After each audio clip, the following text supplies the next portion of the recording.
کس بات کی تسلی دی جا رہی ہے؟ اس کو اگر احد کے پس منظر سے دیکھا جائے تو احد میں مسلمانوں کو جو نقصان پہنچا ہے اور اس میں کافروں اور منافقین کا جو بھی رد عمل سامنے آیا ہے، اور اس کے بعد مزید یہ کہ اب اگلی جنگ کی بھی تیاری ہو رہی ہے اور غزوہ احزاب میں بھی بہت بڑا لشکر آتا ہے، مدینہ کے تمام داخلی راستے جو ہیں وہ بند کر دیے جاتے ہیں اور خوراک کا راستہ روک کے مسلمانوں کو فقر و فاقہ سے مارنے کی بھی کوشش کی جاتی ہے، اور اب کی بات سویلین کے اوپر حملہ کرنے کا بھی پلان جو ہے وہ بنایا جا رہا ہے۔ اس میں اتنے تمام قبائل کا آپس میں اکٹھا ہونا، ملنا جلنا، مالی تعاون کرنا اور قبائلی تعاون کرنا، یہ سب چلت پھرت جو نبی علیہ السلام کے سامنے لوگوں کی تھی، تو آپ علیہ السلام کو یہ کہا جا رہا ہے کہ نبی آپ کو ان کا یہ سب جو ایکٹیو ہو کے کام کرنا ہے، یہ کسی دھوکے میں نہ ڈال دے کہ اللہ انہیں کامیاب ہونے دے گا اور اللہ تعالیٰ آپ کو جو ہے وہ ناکام کر دیں گے، ایسا نہیں ہوگا۔ دوسری بات کہ یہاں پہ نبی علیہ السلام کو سر عام جو بات کہی جا رہی ہے کہ نبی آپ کو دھوکے میں نہ ڈال دیں،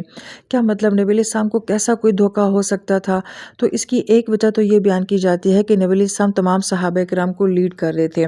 اگر اس ساری ہیر پھیر کا جو کہ کافر اور منافقین کے درمیان میں تھی، اس کا اثر اگر نبی علیہ السلام کے اوپر کسی بھی قسم کا پڑتا تو ظاہری بات ہے کہ اس کا اثر تمام صحابہ کرام کے اوپر پڑتا، تو اس لیے تو پہلے نبی علیہ السلام کو جو ہے وہ حوصلہ دیا جا رہا ہے۔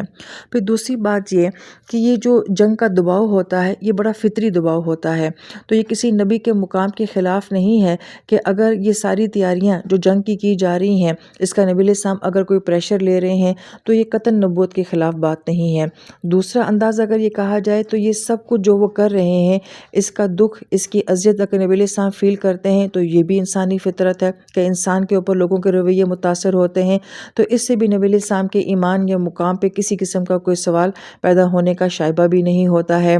یہی وجہ ہے کہ آپ علیہ السلام کو یہ تسلی جو ہے یہ وحی مطلوع کے ذریعے دی جا رہی ہے، ورنہ آپ علیہ السلام کے اوپر ایسی وحی بھی آتی تھی جو کہ قرآن پاک میں تلاوت نہیں کی جاتی تھی، جبرائیل امین اس کے علاوہ بھی آپ علیہ السلام کے پاس آتے تھے۔ تو اگر اس سارے معاملے میں کسی بھی قسم کی قباحت ہوتی تو آپ کو خاموشی کے ساتھ راز میں بھی یہ وحی کی جا سکتی تھی، لیکن چونکہ اس سے نبی علیہ السلام کے کسی مقام کا کوئی تعلق ہی نہیں ہے، اس لیے سر عام یہ وحی کی گئی جس کو ہر کوئی قیامت تک قرآن میں تلاوت کرتا رہے گا۔ اور دراصل میں نبی علیہ السلام سے سکھانا تو امت کو ہوتا ہے کہ امت جو ہے وہ ان تمام باتوں سے اپنے اوپر پریشر نہ لے۔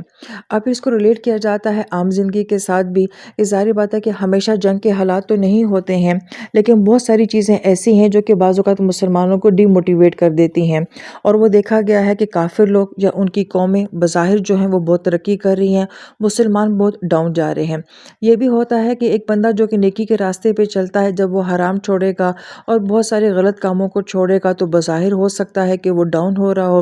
اور جو اس کے مخالف ہیں یا گنہگار لوگ ہیں ان کی زندگی بڑی سیٹ ہو، وہ بڑے نارمل ہوں۔ یہ ایک عام رویہ ہمارے معاشرے میں کہا جاتا ہے کہ میں تو گناہ بھی نہیں کرتا، میرے ساتھ یہ کیوں ہوتا ہے، فلاں بندہ تو یہ غلطی بھی کرتا ہے، یہ گناہ بھی کرتا ہے، مگر تو اس کی جاب بھی اچھی ہے، اس کا شوہر بھی اچھا ہے، اس کے بچے بھی اچھے ہیں۔ تو یہ سب معاملہ چاہے کافروں کے ساتھ ہو یا عام زندگی میں ہو، تو یہ باتیں بعض اوقات انسان کو بہت زیادہ مایوس کر دیتی ہیں، پریشر میں لے آتی ہیں۔ تو یہاں پہ یہ کہا جا رہا ہے کہ یہ سب کچھ جو بظاہر تمہیں دنیا میں نظر آ رہا ہے، اگر اس کے ساتھ اللہ تعالیٰ کی نافرمانی ہے تو پھر یہ دھوکہ نہ کھا جانا کہ یہ اللہ تعالیٰ کی فیور کی وجہ سے ایسا ہے یا اللہ تعالیٰ ان سے راضی ہیں۔ بتا ان قلیل کہا گیا ہے، یہ بہت تھوڑا سا نفع ہے، یہ بہت تھوڑا سا فائدہ ہے جو ان کو دیا جا رہا ہے۔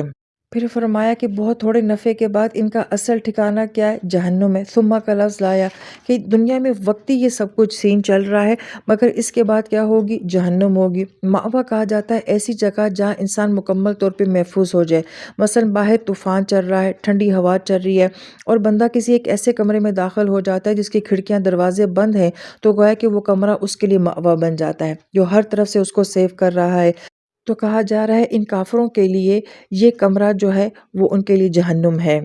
اور اس پر مزید بئس المہاد کہا گیا، مہاد مہد سے ہے، مہد جو ہے وہ ماں کی گود کو بھی کہا گیا ہے، زمین کی گود کو بھی کہا گیا ہے، بچے کے پنگوڑے کو بھی کہا گیا ہے، نرم بستر کو بھی کہا گیا ہے، لیکن یہاں پہ یہی الفاظ کس کے لیے آ رہے ہیں؟ جہنم کے لیے آ رہے ہیں۔ جیسے بچہ ماں کی گود میں ہر طرف سے محفوظ ہوتا ہے، اس کی محبت کی آغوش میں ہوتا ہے، ایسے یہ لوگ آگ کی آغوش میں ہوں گے۔ تو جب بہت محبت بھرے الفاظ جو ہیں وہ اس طرح سے نیگیٹو استعمال کیے جاتے ہیں تو اس سے ان لوگوں کی کی حالت زار اور ان لوگوں پہ حسرت جو ہے بیان کرنے کے لیے ایسا کہا جاتا ہے۔ تو یہ دنیا کا یہ سب کچھ نہ دیکھو، یہ دیکھو کہ وہ آگ کیسی ہے، وہ ان کے آگ کے بستر کیسے ہیں، اس کے مقابلے میں دنیا کا یہ تھوڑا سا فائدہ کہیں تمہیں دھوکے میں نہ ڈال دے۔ اور غر کا مطلب بھی یہی ہوتا ہے کہ جو چیز آپ کے سامنے ہو مگر وہ آپ کو نظر نہ آ رہی ہو۔ ہم بھی جانتے ہیں کہ اللہ کی نافرمانی سے کوئی انسان کبھی کامیاب نہیں ہو سکتا، لیکن پھر بھی انسان وقتی دھوکہ کھا جاتا ہے کہ میرے ساتھ ایسا کیوں ہے